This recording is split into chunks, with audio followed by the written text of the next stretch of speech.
के चरणों में मेरा कोटि कोटि सादर जय गुरुदेव। सभी सत्संगियों को मेरा प्यार भरा सादर जय गुरुदेव। जय गुरुदेव।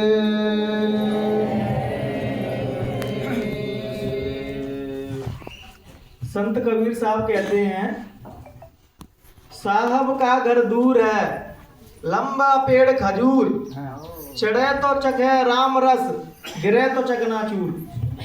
साधक के जीवन में बहनों भाइयों जो भी लोग भजन करते हैं तो भगवान का रास्ता सभी संतों ने यूं तो बहुत सरल भी बताया कि जिसका हृदय निर्मल हो जाता है उसको वो मालिक बड़ी सहजता से और सरलता से मिल जाता है, और जो अंदर के विकारों को नहीं त्याग पाता तो संत मीराबाई कहती हैं कि वहां इतनी फिसलन है कि कुछ सेकंडों में साधक गिर पड़ता है, वहां से वहां ठहर नहीं सकता है। वहां ठहरने के लिए कबीर साहब कहते जो जो मन निर्मल हुआ, जैसे गंगा नीर पीछे पीछे हरि फिरे, कहत कबीर कबीर। जब मन निर्मल हो जाता है, जब अंतःकरण शुद्ध हो जाता है साधक का, तो भगवान फिर उसके आगे पीछे घूमते हैं। शुरू में साधक भगवान की ओर चलता है कि प्रभु कहीं दीदार हो जाए, आपके दर्श हो जाए।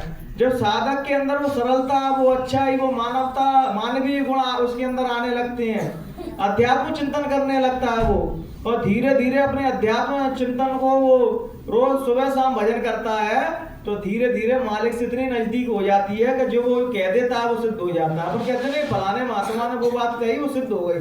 वो सिद्ध इसलिए हुई बहनों भाइयों, जब कोई भी व्यक्ति हो, संत ने कोई भी साधारण भी व्यक्ति हो, अगर वो दूसरों के लिए जीना चालू कर देता है, मानव मात्र का दुख अपना दुख समझने लगता है बहनों भाइयों, तो उसको भगवान अपनी कृपा बख्श देते हैं, उसको अपनी कृपा बख्श देते हैं कि जा मुझे तू जो भी कहेगा वो सिद्ध हो जाएगा। तो संत बचन पत्थर की लिखा, मोर मुकुट चाहे पड़ जाए फीका। भगवान ने कही कि जो मेरे प्यारे हो जाते हैं, जो मेरे भक्त हो जाते हैं, मैं उनकी बात को हमेशा सत्य कर देता हूँ।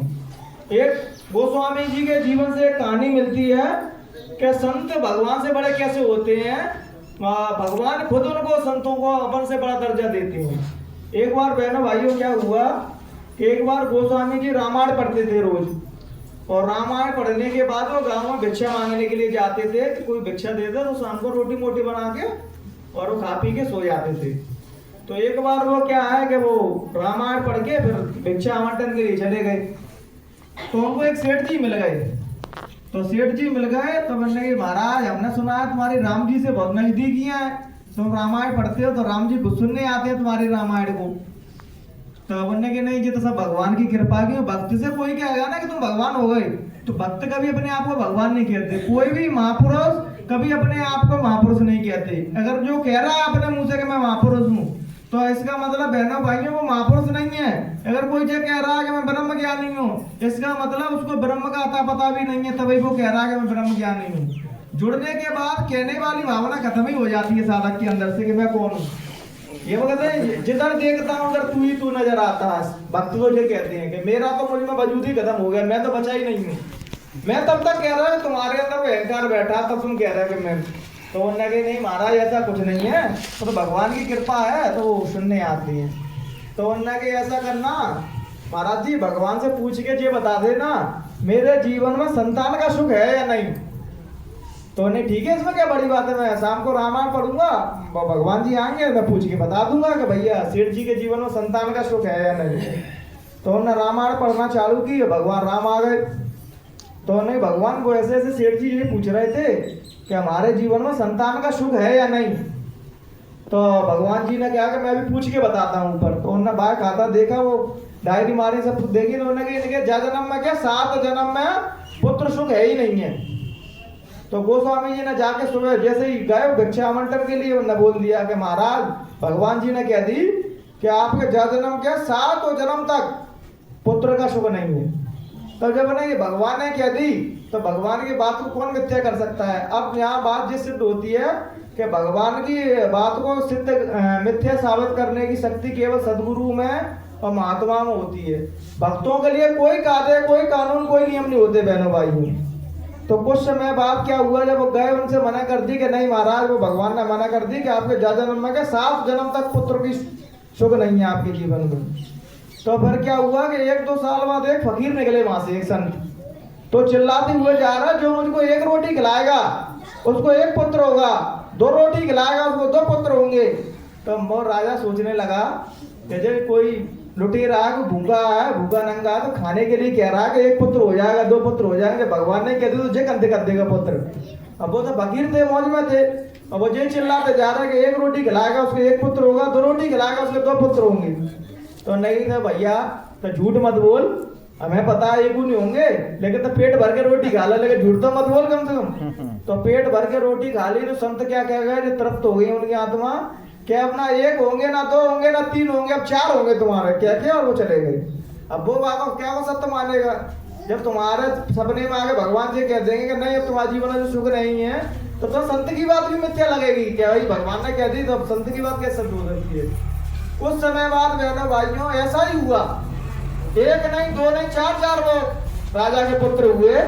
तो वहां से फिर गोस्वामी जी निकले, तो उन्होंने देखा ये बच्चे कैसे खेल रहे हैं यहाँ। तो उन्होंने पूछे कि भाई साहब ये बच्चे तो पड़ोसी के होंगे महाराज। कि महाराज पड़ोसी के नहीं है, बच्चे तो हमारे ही हैं, तो माना झूठ बोल गए।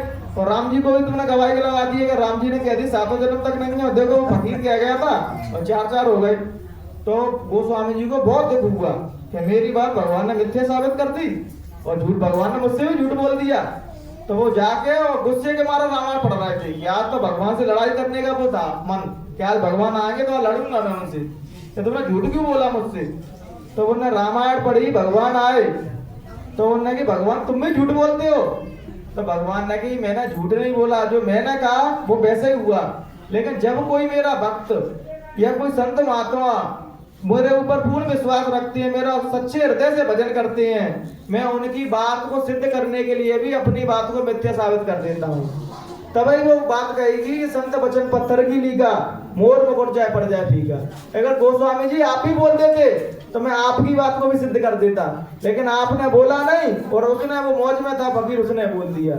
तो संत महात्मा बहनों भाइयों उस मालिक से जुड़े हुए रहते हैं। संपूर्ण मानव का दुख वो अपना दुख समझते हैं। तुम्हारे जीवन में तुम्हारे नसीब में जो चीज नहीं है महात्मा तुम्हें वो भी दे सकते हैं, बस शर्त ये है कि तुम उनके साथ ईमानदारी से पेश आओ। क्योंकि अपन लोग क्या करते हैं पता है, महात्माओं के यहाँ जाके भी झूठ और छल कपट नहीं छोड़ पाते हैं। महात्माओं के पास तो जैसे हो तुम, चोर भड़िया डाकू लुटेरे, बस अपने आप को कह दो मैं जे हूं तो तुम्हारी संभाल हो जाएगी। अगर तुमने वहां जाके अपने छल कपट नहीं छोड़ पाए, अंदर की गंदगी नहीं त्यागी, तो कोई दुनिया में शक्ति नहीं जो तुम्हें बदल देगी। महात्मा ये कैसे हैं, वो कहते नहीं है कि हरी रूटे तो ठोर है, गुरु रूटे नहीं ठोर। कबीर साहब कहते हैं एक बार भगवान रूठ जाए तो तुम अफसोस मत करना, क्योंकि भगवान के रूठने के बाद गुरु अगर अपनी शरण में ले लेंगे तो भगवान तुम्हारा कुछ नहीं करेंगे। अगर गुरु रूठ गए तो भगवान भी, वो मालिक भी तो अपनी शरण में नहीं ले पाता है, क्योंकि गुरु साक्षात परब्रह्म है, साक्षात उस मालिक का। क्योंकि भगवान के यही नियम है, अगर आप चोरी करोगे तो आपको चोरी की सजा देगा। लेकिन संत के यहाँ चले गए तो संत को दयाल पुरुष कहते हैं, वो दयावान रहते हैं। अगर संत ने दया कर दी तो फिर भगवान भी उनकी बातों को काटते नहीं कि भाई अब तो महात्मा ने दया कर दी तो अब मुझे तो करनी पड़ेगी। इसलिए संतों का हृदय कोमल होता है। तुम कितने भी अपराध करके चले जाना, अगर तुम उनके सामने रो लिए उनके चरण पकड़ के, तो तुम्हारे सारे अपराध को क्षण में धो देते हैं। इसका उदाहरण मैं शास्त्रों से लूं तो रामायण में एक उदाहरण आता है, जब दशरथ जी के कोई पुत्र नहीं हो रहे थे तो उनके गुरु से पूछा गया भैया पुत्र क्यों नहीं हो रहे। तो उनके इस बात विश्वामित्र जी भजन कर रहे हैं, तो आप वो उनके जब भजन कर रहे हो तो उनके जाकर चरण पकड़ लेना ना, उनके चरणों को आंसू से धो देना, तो जो तुम्हारे चीज नसीब में नहीं है वो दे देंगे। तो जब वो जाने लगे तो क्या किया उन्होंने कि बग्गी मग्गी सजाने लगे और राज ठाट बाट के साथ जाने लगे वहां। तब उनके गुरु वशिष्ठ ने कहा कि महाराज कि जब भी किसी संत से मिलने जाओ तो अपने पद का, अपने पैसे का, अपने मान सम्मान का अभिमान मत दिखाना, क्योंकि वो संत है, वो संसारी व्यक्ति तो ही है। और अगर संत से तुम खुद ही पहले से ही बड़े बन के जाओगे तो बोल भला क्या दे पाएंगे तुमको। ज्ञान की धारा बहनों भाइयों ऊपर से नीचे की ओर तो जा सकती है, नीचे से ऊपर की ओर नहीं आ सकती है। हमें संतों के सामने झुकना पड़ेगा, अपने अहंकार को तिलांजलि देनी पड़ेगी, तब संत हम पर कोई कृपा करेंगे। अब जो बताओ ऐसे गुरु महाराज की मंच लगी है जहाँ कोई मंत्री साहब आ जाए और वो जिद करने लगे नहीं मुझे तो इनसे ऊंचा अपना वो चाहिए बैठने का स्थान, तो बहनों भाइयों वो संत की कृपा ले सकते हैं, क्योंकि वो अपना स्थान वो बड़ा ऊंचा मांग रहा है, अभी तो संतों को कहाँ से कृपा ले लेंगे। तो उन्होंने कहा राजन ये भूल मत करना, माँ नंगे पैर जाना और अपनी रानियों को पीछे ले जाना, और जब वो भजन पेड़ के नीचे भजन पे बैठे हो तो उनके क्षण पकड़ के रोने लगना। तब उनने इनको दिया कि जाओ आपके पुत्र हो जाएगा। तो ऐसे ही बहनों भाइयों, बगा संत जो दे सकते हैं वो तुम्हें मालिक भी नहीं दे सकता। मालिक के यहाँ एक नियम है, तुम जैसा कर्म करोगे तुमको वैसा ही फल मिलेगा, लेकिन संत तुम्हें माफ करा के भगवान के पथ पर लगा देते हैं। गुरु महाराज के पास भी हम जीव सबरे गए बहनों भाइयों, तो समन से नाना प्रकार के घोटे कर्म हुए। गुरु महाराज ने कि मैं तुम्हारे सब माफ करा दूंगा, लेकिन इसके बाद तो तुम अच्छे करना। अगर जुड़ने के बाद भी हम घोटे कर्म करते हैं बहनों भाइयों, तो ये संत का अपराध नहीं है, ये हमारा अपराध है। अध्यात्म का ये नियम कहता है कि आपने जुड़ने से पहले जो अपराध किए हो उससे कोई मतलब नहीं है। अगर जुड़ने के बाद अपराध कर रहे हो आप, तो वह आपके अपराध बहुत पाप में गिने जाते हैं, वो कभी माफी नहीं की जाते। कि धर्म को जानने के बाद तुमको पता है कि इन चीजों को छूऊंगा तो करंट लगेगा, मैं मर जाऊंगा, तो जानबूझ के छी रहे हो तो वो अपराध में गिनी जाती है। अगर वो अज्ञानता में कोई चीज होती है तो पाप की श्रेणी में नहीं गिनी जाती है, लेकिन जानबूझ के अपन कर रहे हैं तो पाप की श्रेणी में गिनी जाती है। गुरु महाराज ने साकार रहने का, मानवता के गुण धारण करने का, किसी की बुराई निंदा करने की हमेशा बुराई की, लेकिन आज अपन लोग किसी से भी जुड़ने, किसी भी सदगुरु से जुड़ जाते हैं तो दूसरे की निंदा बुराई में लगे रहते हैं कि भाई मेरा सदगुरु बड़ा है, तुम्हारा छोटा है। और हालांकि महात्मा में जो गुण नहीं रहता कि वो छोटा है वो महात्मा, सब एक दूसरे से प्रेम करते हैं। तो हमें भी जब इंसान है, जब मानव है, तो मानव वाले गुण तो होना चाहिए। आज ही मैं एक चीज देख रहा था, तो उसमें कह रहे हैं कि महाराज जी बताओ ब्रह्म से कैसे जुड़ा जा सकता है। तो उसमें कही कि ब्रह्म से ऐसा जुड़ा सकता है, अपने पहले विचारों का शुद्धि होना बहुत जरूरी है, विचार हमारे पवित्र रहें। दूसरी बात, हम जो भी काम करते हो उसमें ईमानदारी और मेहनत बहुत जरूरी है। मेहनत और ईमानदारी से कोई काम करें। एक डॉक्टर है उसको अपनी ईमानदारी से काम करना चाहिए, एक पुलिस वाला है उसको ईमानदारी से काम करना चाहिए, महात्मा है उनको भी ईमानदारी से काम करना चाहिए। और फिर जो ध्यान भजन करते हैं उनमें जो संशोधन करें कि भाई मैं इस चीज को और बेहतर कैसे कर सकता हूँ। अपने अंदर खराब बुराइयां देखना है बहनों भाई संसार में, तो अपने भीतर देखें, अच्छाई देखना है तो दूसरे में देखें। कि बुरा जो देखन मैं चला, बुरा ना मिलिया कोई, और जे दिल खोजे अपना मुझसे बुरा ना कोई। संसार में बुराई ढूंढने जाओगे तो संसार पूरा ही बुरा है बहनों भाइयों, कहीं तुम्हें ऐसी जगह नहीं मिलेगी जहाँ बुराई नहीं है। लेकिन बुराई अपने संत कबीर कहते हैं कि भीतर खोजना है बुराई, और ईश्वर भी, वो मालिक, वो परमात्मा भी तुम्हारे भीतर बैठा है। वो दिखाई बहनों भाइयों इसलिए नहीं दे रहा है। काम, क्रोध, लोभ, मोह, ईर्षा, राग, देश, लड़ाई झगड़े, जात प्रथा, ऊंच नीच, गोरे काले, अमीर गरीब, कितनी तो हमने उस आत्मा में पर्दे डाल रखे हैं। अब वो दिखाई नहीं से देगा। नानक साहब से एक बच्चा पूछता है कि महाराज आप कहते हैं मालिक अंदर है, परमात्मा अंदर है, तो दिखाई क्यों नहीं देता है? अगर मैं ऑपरेशन कराने जाऊंगा तो वहां तो हथड़ियां दिखाई देती है, खून निकलता है, भगवान तो दिखाई नहीं देता है भीतर। तो नानक साहब कहते हैं बच्चा तुमने भीतर की सफाई की? काम, क्रोध, लोभ, मोह, ईर्ष्या, राग, देश तुम्हारे खत्म हो गए? कि महाराज ये को खत्म नहीं हुए, तो कहां से दिखाई दे जाएगा तुमको? पहले वो कहते हैं कि अपने अंदर सफाई तो करे तभी तो वो बैठेगा। अगर जहाँ सफाई नहीं होती है, कूड़ा डरा होता, तो वो सत्संग में बैठते बहनों भाइयों, आप आते हैं गंदगी में नहीं बैठते। ठीक परमात्मा भी अपने हृदय में बैठेगा कैसे? काम, क्रोध, लोभ, मोह, ईर्ष्या, राग, देश, जात के झगड़े, मजहब के झगड़े, हिंदू धर्म के, मुसलमान धर्म के, इतने तो झगड़े पाल के रखे हैं हमने। भगवान आएगा भी तो आएगा भी कैसे? पहले हम सरल तो बने। सरल जो व्यक्ति बन जाता है तो ईश्वर, प्राणी मात्र में ईश्वर को देखने लगता है। और जब तक सरल नहीं बनोगे तो हमें साक्षात भगवान सामने भी बैठे होंगे ना, तब भी दिखाई नहीं दे सकते। जब राम भगवान जंगल में जाने लगे थे तो एक संत जी से मिले, तो देखते हैं कि उनके हृदय में भगवान के दर्शन हो रहे हैं। तो उनके जब भगवान के चरणों में पड़ने लगे तो राम जी कहने लगे मैं भगवान नहीं हूँ, क्योंकि जो भगवान होता है वो कभी नहीं कहता मैं भगवान नहीं हूँ, मैं तुम्हारे जैसा साधारण इंसान हूँ। लेकिन तुम्हारे आंखों में वो दृष्टि आ गई है कि तुम प्राणी मात्र में ईश्वर को देखते हैं। और अध्यात्म का, धर्म का वही मतलब है बहनों भाइयों, जब हम प्राणी मात्र में ईश्वर को नहीं देखेंगे तब तक ईश्वर तुम्हारे सामने किसी भी रूप में आ जाएगा तो मान ही नहीं सकते। क्योंकि ईश्वर जब भी तुम्हारे रूप में आया है तो मानव का ही रूप धारण करके आया है। क्या राम भगवान आए थे तो 4-5 हाथ एक्स्ट्रा लगा के आए थे बहनों भाइयों? 2 हाथ में ही तो आए थे, 2 हाथ थे उनके भी। कृष्ण भगवान आए थे, उनके भी 2 हाथ थे, 2 आंख, जैसे अपन है वैसे ही बिल्कुल वो थे भगवान। लेकिन उन्होंने गुरु के संरक्षण में रहते हुए ध्यान भजन साधन किया, योग किया, तब वो आज भगवान कहलाए। हमारे भी अंदर भगवान होने के सारे गुण हैं, पर कारण कहाँ आ जाता है कि हम क्षुद्र चीजों में पड़े हुए हैं अभी। तो हमें भगवान बैठे हुए भी हमें दिखाई नहीं देता है। राम कृष्ण के उदाहरण तो देते हैं, लेकिन राम जी गुरु वशिष्ठ के चरणों में बैठे, उनके जो भी काम करते थे उनके आदेश के अनुसार करते थे काम। तो आज देखो कितने युग बीतेगा तब भी राम को नाम अपन लेते हैं बड़े आदर से और सम्मान के साथ। कृष्ण को देखो 5500 वर्ष हो गए, सानी पनी गुरु के चरणों में बैठ के उन्हें ज्ञान प्राप्त किया, तब आज उन्होंने कृष्ण के नाम से जानते हैं। और मैं दावे के साथ कहता हूँ तुम गुरु महाराज का काम मेहनत ईमानदारी से करोगे तो एक दिन तुम्हारा भी लोग उदाहरण दिया करेंगे कि वो देखो फलाने व्यक्ति थे। तो अच्छे लोगों को दुनिया याद करती है, बुरे लोगों को तो मर टाइम में कहती है बढ़िया रहा मर गया तो कह देते हैं। वो दिन नहीं है अब कि मरने के बाद उसकी बुराई नहीं करते, मरने के बाद भी लोग उसकी बुराई करते हैं। रावण को देखो कितना समय हो गया, तब भी आज उनको जलाते हैं, भूखते हैं, गाली देते हैं उससे। इसलिए बहनों भाइयों, यह कर्मों की पूजा हुई है, तुम्हारे आचरणों की पूजा हुई है, किसी व्यक्ति विशेष की पूजा नहीं हुई। किसी व्यक्ति की पूजा कर रहे हो, तुम अच्छे कर्म करोगे, अच्छे रास्ते पे चलोगे, कोई देखे या ना देखे लेकिन वो मालिक जरूर देख रहा है। और वो देख रहा है जब तुम्हारा सही समय आएगा। तुमको बच्चे को किस चीज की जरूरत है? जब तुम्हारे संसारी माँ बाप तुम्हारी हर चीज का ख्याल रखते हैं तो वो तो परमपिता परमात्मा कहते हैं उस मालिक से। तो क्या वो तुम्हारी जरूरतों का ख्याल नहीं रखेगा? बस शर्त है तुम उसको ईमानदारी से, भक्ति से, प्रेम से उसको भजन तो बजो तो उसको तुम्हारी हर चीज का ख्याल रखते हैं। गुरु नानक देव जी कहते हैं कि जब कोई सत्संगी घर से बाहर निकलता है सुबह उस मालिक को याद करते हुए, तो सदगुरु का कवच उसके पूरे आभा को ढक लेता है। जो भी उसको मुसीबत बुराई उसके ऊपर आनी होगी तो सदगुरु उसका बचाव करते हैं। सत्संगियों का जे लाभ है बहनों भाई, जब हम सदगुरु का नाम लेके घर से निकलते हैं तो हमारे ऊपर कोई बाधा नहीं आ सकती।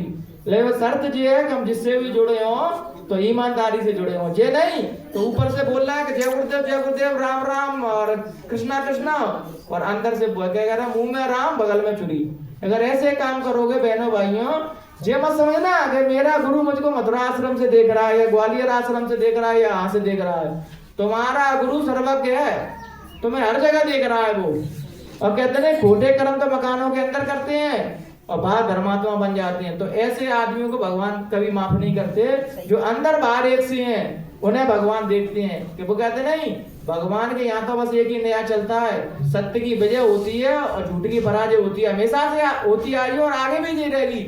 सत्य को बहनों भाइयों थोड़ी मुसीबत उठानी पड़ेगी लेकिन उसकी हार कभी भी नहीं होगी। इस चीज को हम स्टाम्प पे लिख सकते हैं। और झूठे लोग थोड़ी देर के लिए तो रस आता है झूठ में, बुराई में, लेकिन बाद में उसको बड़ी पीड़ा भोगनी पड़ती है। यहाँ तो भोगनी पड़ेगी और ऊपर भी नरकों में उनके लिए तमाम नरक बना दिए उनको भोगने के लिए। लेकिन बहनों भाइयों, ईमानदारी से ईश्वर को याद करोगे, धर्म पथ पे ईमानदारी के साथ चलोगे। संसारी भी लोग हैं उनसे भी ये रखना है, इनके भी अंदर प्रभु बैठा है, वो उनकी अवगुणा मरने दो। लेकिन हमारा कर्तव्य है कि हम किसी में बुराई ना देखें। धार्मिक व्यक्ति के वही लक्षण है, बुरे से बुरे आदमी में अच्छा ही देख ले, वो धार्मिक है। और आजकल के आदमी की फितरत क्या हो गई है कि अच्छे से अच्छे में आदमी में बुराई ढूंढ लेगा कि तुम में ये बुराई है। अब जो बताओ उसमें 99 अच्छाई थी, तुमने 99 अच्छाई नहीं देखी, उसमें एक बुराई ढूंढ ली। एक संत महात्मा ने क्या किया, डॉट का निशान लगा के और सबसे शिष्यों से पूछ रहे क्या दिख रहा है तुमको? तो सबको बिंदी दिख रही है, अकेली किसी को नहीं दिख रही। वो बिंदी है महाराज, बिंदी है। तो इतनी बड़ी हथेली नहीं दिखी तुमको? वो बिंदी दिख रही। ठीक, हम भी ऐसे ही हैं कि हम किसी के अवगुण देखते हैं, किसी के भी गुण नहीं देख पाते हैं। और धार्मिक व्यक्ति के लक्षण है कि वो किसी में अवगुण नहीं देखता, गुण देख लेता है। बुरे से बुरे आदमी में गुण देख लेता है। महात्मा को तो उंगली माल जैसे व्यक्ति को माफ कर सकते हैं। महात्माओं का ग्रंथ सबरे भरे पड़े हैं कि महात्माओं के पास दूध का दला कोई नहीं गया, सब खराब व्यक्ति गए। अगर वो नफरत करते लोगों से तो तुम तो मेरे काबिल नहीं है, भगो यहाँ से। कोई मर्डर करके आया है, कोई चोरी करके आया है, कोई बढ़ियाई करके आया है, कोई चलो तीनता काम करके आया है। लेकिन महात्मा ने उनको भी हृदय से लगाया कि महात्मा जानते थे जो शक्ति मेरे भीतर बैठी है वही हम सबके भीतर वही शक्ति बैठी है। और हर महात्मा पूरे जीवन में वही प्रयत्न करता है कि जिस प्रकार मैं परमात्मा से मिल गया हूँ तो इन सब जीवों को भी परमात्मा से कैसे जोड़ दिया जाए। गुरु महाराज मंच से आते थे तो हमेशा हाथ जोड़ सबको देखते थे, वो ऐसे नमन करते थे। किसको नमन कर रहे थे बहनों भाई? जो तुम्हारे भीतर सदगुरु बैठा है सबके अंदर, उसको प्रणाम करते थे कि भाई जिस प्रकार जे मुझे भगवान मानते हैं, जो माया का पर्दा डला हुआ है, इसलिए जो मोह भगवान मानना है, जिस दिन इन्हें बोध हो जाएगा तो जे कोई भी प्राणी यहाँ भगवान से कम नहीं है। लेकिन वो भगवान इसलिए भीतर का भगवान इसलिए दिखाई नहीं देता, खोटे कर्मों में जीव अपने चित्त को लगाए हुए है, तो भीतर बैठे हुए भी दिखाई नहीं देता है। जिस दिन तुम अच्छे इंसान बन जाओगे, अच्छे मानव बन जाओगे, तो अपने भीतर बैठे हुए परमात्मा को भी देख सकते हो। कि बुराई रहित जो इंसान हो जाता है उसको ईश्वर प्रत्यक्ष रूप में दिखाई देने लगता है, और जब तक बुराई होंगी तो होते हुए भी दिखाई नहीं देता है। बहनों भाई, हम लोग आजकल धर्म के नाम पे ऐसी नौटंकी करते हैं, किसी को देवते आ गए, किसी पे माता आ गई, किसी पे जे आ गए। बहनों भाइयों, क्या हमारा शरीर पहले से ही कम है तो देवी देवता हमारे भीतर आएंगे, और जो होता देवी देवता इतने फ्री है तुम्हारे अंदर आएंगे, उन्हें और कोई काम नहीं है। बहनों भाइयों, देवी देवता को हृदय से मानो तो तुम्हारी हर देवी देवता तुम्हारी बात सुनेंगे। तुमने पाखंडवाद अपनाया, छलकपट अपनाया, उनके नाम पर खोटे कर्म किए, तो ये देवी देवता भी माफ नहीं करेंगे। गुरु महाराज ने कही कि आगे देखो क्या होने वाला है। तो ये देवी देवता उनको पता नहीं है, वो खुद चाहते हैं कि इनका विनाश हो, क्योंकि आजकल आदमी हनुमान जी के नाम पे खोटे कर्म कर रहा है, कोई शंकर जी के नाम पे कर रहा है, कोई माता के नाम पे कर रहा है। बताओ, हनुमान जी ने कहा कोई खोटे कर्म करो, शंकर जी ने कहा कोई खोटे कर्म करो। नशा पत्ते करता है आदमी और कहते हैं शंकर जी ने भी तो भांग पी थी। भैया बोलना, तुम्हारे रक्षा के लिए जो कुछ किया तुम्हारी रक्षा के लिए किया था, और आदमी अपने स्वार्थ में करता है। बनने के मुझे धार्मिक भी बनना है तो कोई ना कोई ग्रंथन से ऐसी बात निकाल के लाएगा कि देखो पुराने ग्रंथ में जो बात लिखी है। भाई ग्रंथ में 1000 बात अच्छी लिखी थी, तुमने पूरी ढूंढी, खराब बात निकाल लिया ग्रंथ में से। दारू पीने वाले क्या करते हैं, जय भोले बाबा की निकाल के जो खींच देंगे। अब जी बताओ, भोले बाबा ने कब दारू पी, कब शराब पी? तुम्हारे हित के लिए उन्होंने अलाहाल विष खाया था।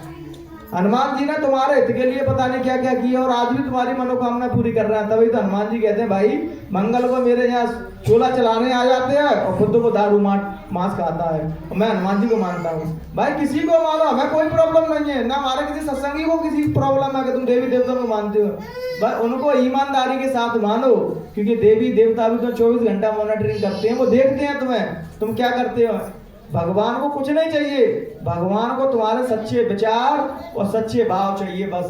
वो पूरे संसार को दे रहा है, उसको तुम 10-20 रुपए दे के प्रसन्न कर सकते हो, ये तो अपने भाव है कि वो दे देते हो। भगवान को तो केवल तुम्हारी सच्ची आस्था, सच्ची भक्ति पसंद है बस। अगर भगवान पैसों का भूखा होता तो मुकेश अंबानी के घर बैठा होता भगवान, बड़े बड़े बिजनेसमैनों के घर बैठा होता भगवान। लेकिन भगवान तो जो भक्तों ने हृदय से पुकारते हैं, जो सच्चाई से भजन ईमानदारी से भगवान के राह पर चलते हैं, भगवान उनके संग रहते हैं। कोई कहता भगवान कहाँ है, तो मैं कहता हूँ ना काशी में मिलेगा, ना द्वारका में मिलेगा, ना मथुरा में मिलेगा, कहीं नहीं मिलेगा। भगवान वहां मिलेगा जहाँ सच्चे उनके भक्त रहते हैं, उनके हृदय में ही भगवान है। कहते हैं जो व्यक्ति सच्चा भगवान का उपासक होता है तो उसको करुणा बड़ी दृष्टि से, प्रेम की दृष्टि से देखना, तो ईश्वर तुम्हें उसके अंदर दिखाई देने लगेंगे। लेकिन आज हम पथरा की मूर्तियों में इतनी आस्था दिखाते हैं, और घर पे जीते जागते बेचारे बैठे रहते हैं अपने बुजुर्ग, उनमें लाते मारते हैं, उनकी इज्जत नहीं करते हैं, और पथरा फुल आस्था दिखाएंगे पूरी। तो भगवान कहते हैं भाई जे मैं भी, इनमें भी तो इंसान बैठा हूँ, इनमें भी तो बैठा हूँ, मैं इनमें भी तो बैठा हूँ, तो हम एक दूसरे की मदद के लिए क्यों नहीं आते? बहनों भाइयों, आप गांव में रह रहे हो, कहीं पे भी रह रहे हो, एक दूसरे के लिए मदद के लिए खड़े हो जाओ। ये भगवान की सबसे बड़ी कृपा है, ये भगवान का ही काम कर रहे हो तुम, कि माँ भगवान पे आस्था दिखा रहे हो, गांव में लठियां चला रहे हो।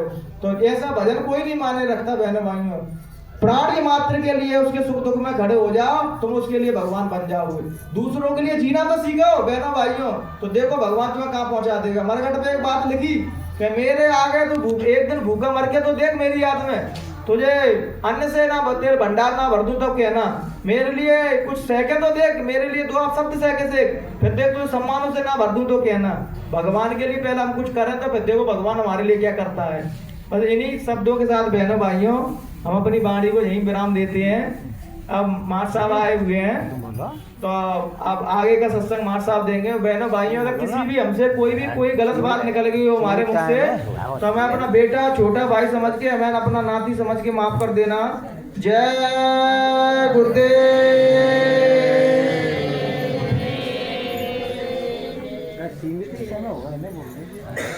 समय सीमित है ना, समय तो देख ले तुम आएगा जब मतलब लौट में हाँ तो लौट में तो गाड़ी भरी है। बोलो बोलो बोलो।